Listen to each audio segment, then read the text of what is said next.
when we think about how people make decisions in their lives, we tend to think intuitively about big decisions. Like what's my career going to be? Where do I go to college? We think those are the big decisions. But a huge amount of life is little decisions. Moment to moment, if somebody asks you for something, do you say yes or no? Somebody walks up to you at a party. They want to talk with you. Do you feel like talking or not feel like talking? Maybe you talk with them as a lifetime friend or romantic partner or whatever. So I think we make constantly little decisions that turn out to have big effects in our lives. So here's some evidence about things like that that influence that.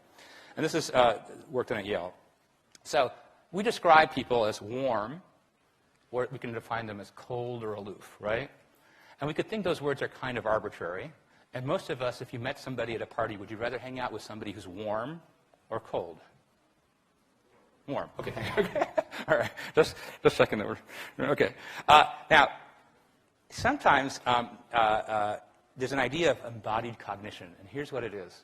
We can't really know how warm or cold that person is, or even that's even an abstract idea.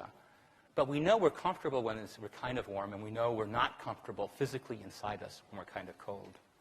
So there's an idea that when we think about other people's feelings, other people's thoughts, or abstract things in the world, we base them on physical experiences that we have inside. Okay? That there's a more direct link between what we know inside us, and we use that to interpret the world out there. Embodied cognition. Your body is the vehicle for understanding things out there.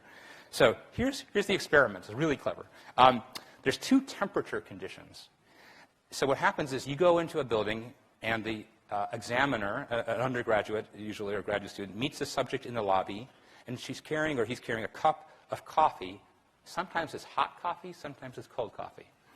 A clipboard, 2 textbooks. Okay, so you can imagine it's a setup, right? Person's walking there juggling with the coffee, the textbook, all the clipboard, right? And he says on the elevator, it says, "Could you just hold my cup while I write down your name on my list of subjects in the experiment?"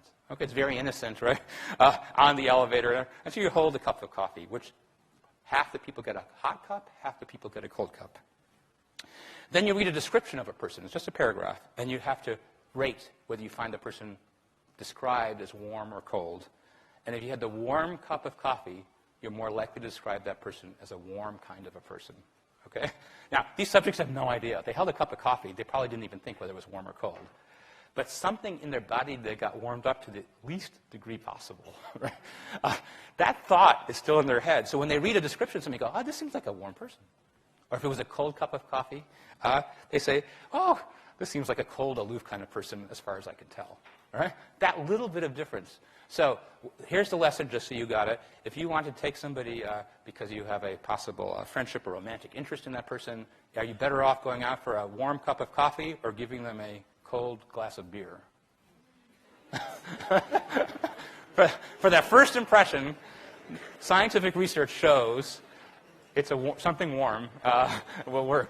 Now, it's not that powerful. You're not going to be able to control the world, okay? But what it says is when we're in ambiguous situations, we first meet somebody, we don't really know them. Little things can start us off on one path or can start us off on another path. Surprisingly little things. Now, then they have to worry about a confound. Can you imagine a confound here? Think of the rats. Who knows if the cup is cold or hot besides the person holding it? The examiner, right? Okay? Now, maybe the examiner doesn't try to do this, but maybe the examiner, no matter what, says, "Oh, we're in the warm condition, and I'm smiling because this is going to be nice. I'm helping this person feel good. And here's the aloof condition. I'm giving it, and we're all going to be miserable." And the examiner knows it because they know if they have a hot or cold cup of coffee. So maybe the person's not vibing to the coffee. They're vibing to the expression or feeling or sentiment of the examiner, right, who understands what's going on. So they do one more experiment where they have you seen these hot and icy therapeutic packs that you can make hot or cold? Okay. Now somebody else makes it hot or cold. The experimenter has no idea whether it was hot or cold. So it's what we call double blind. The person doesn't know it's relevant, the experimenter.